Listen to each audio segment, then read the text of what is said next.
Let me say something that's going to make some of you uncomfortable. You are not lazy. You are not unmotivated. You are not broken. You are just running the wrong software. And I know that because 5 years ago, I was the most self-destructive version of myself possible. And I didn't even know it. I was waking up exhausted, going to bed anxious, working like a machine and getting absolutely nowhere. I had goals. I had a vision board. I had a journal with big dreams written in it. And I had 0 results. Until one day, I got so sick of my own excuses, so disgusted with the gap between where I was and where I said I wanted to be, that I decided to burn my old life down and rebuild it from scratch. What I'm about to share with you are the habits that did that. Not theory, not motivational fluff, real habits, real results, real stories. Including some moments I'm honestly not proud of. Stay with me. Because by the end of this video, you will either be inspired to change, or you'll realize you were never really serious about it to begin with. Let's go. Habit 1. Stop lying to yourself, first thing in the morning. Here's the lie most people tell themselves every single morning: I'll start tomorrow. I had a friend, let's call him Arjun. Smart guy.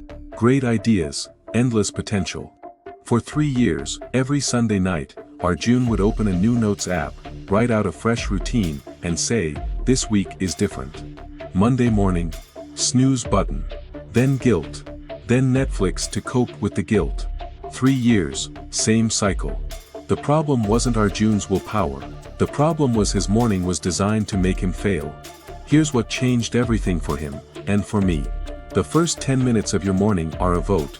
Either you vote for the person you're becoming, or you vote for the person you've always been.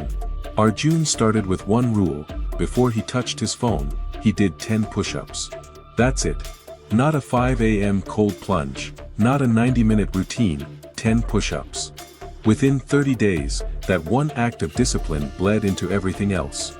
Because your brain doesn't differentiate between big wins and small ones. It just registers: we showed up, we're capable. Habit 2. Destroy your social circle or let it destroy you. This one is going to hurt. I'm saying it anyway. Look at the 5 people you spend the most time with. Now look at your life. I promise you, your life is the average of those 5 people. When I was 22, my closest friends were guys who complained about life over cheap beer every weekend. None of them had goals. None of them had ambitions. And every time I talked about wanting more, the reaction was the same: bro, relax. You think you're better than us? That guilt kept me small for 2 years. The day I started distancing myself from that group, not with drama, not with a speech, just slowly spending less time there and more time around people building something, everything shifted. I'm not telling you to abandon people who care about you. I am telling you this: if the people around you make you feel guilty for wanting growth, that's not love. That's fear, their fear, projected onto you. Protect your energy like it's your most valuable currency. Because it is. Habit 3. Learn to sit in silence without going insane. We are the most distracted generation in human history. Think about it: when was the last time you sat, truly sat, with nothing? No phone. No podcast. No music. Just you and your thoughts for 5 straight minutes. If that sounds terrifying, that is exactly why you need to do it. When I first tried meditating, I lasted 47 seconds before I picked up my phone. 47 seconds. I timed it. But I kept going. And slowly, something bizarre started happening. I started hearing myself think, really think, for the first time in years. I made the decision to quit my corporate job in silence. I came up with my best creative ideas in silence. I resolved a friendship I thought was dead, in silence, by finally hearing what I actually felt. There's a reason every high performer from Oprah Winfrey to Kobe Bryant to Steve Jobs had a stillness practice.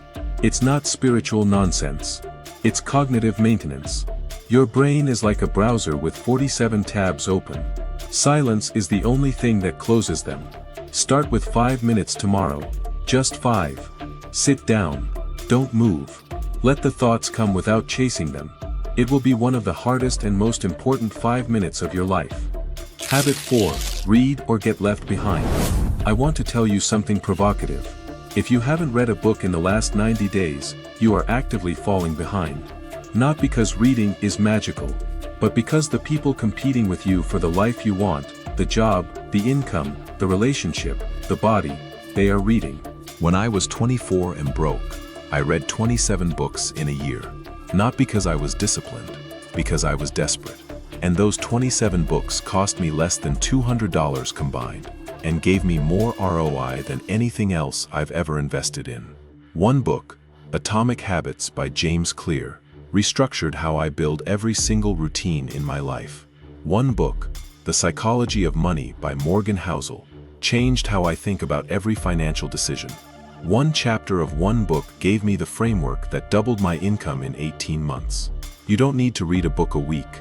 Read 10 pages a day. That's one book a month, 12 books a year. In 5 years, you will have consumed 60 books worth of knowledge that the person next to you doesn't have. That gap is called an edge. And most people are giving it away for free every time they choose a doom scroll over a page. Habit 5. Move your body like your life depends on it. I used to think exercise was for people who had time. Then I had a doctor tell me at 26 that my cortisol levels were consistent with someone experiencing chronic stress, and that if I didn't change something, I was heading for serious health problems before 35. 26 years old, and I was already wearing out. Here's what nobody tells you about exercise. It's not really about the body, it's about the brain. Exercise is the single most evidence-backed intervention for depression, anxiety, focus, and cognitive performance ever studied.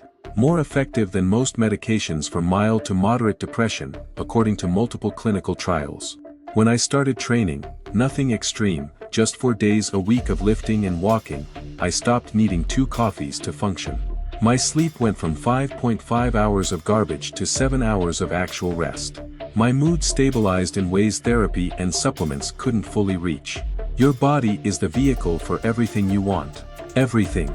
Your career, your relationships, your creativity. All of it runs on the same engine. Neglect the engine long enough, and none of the other habits matter.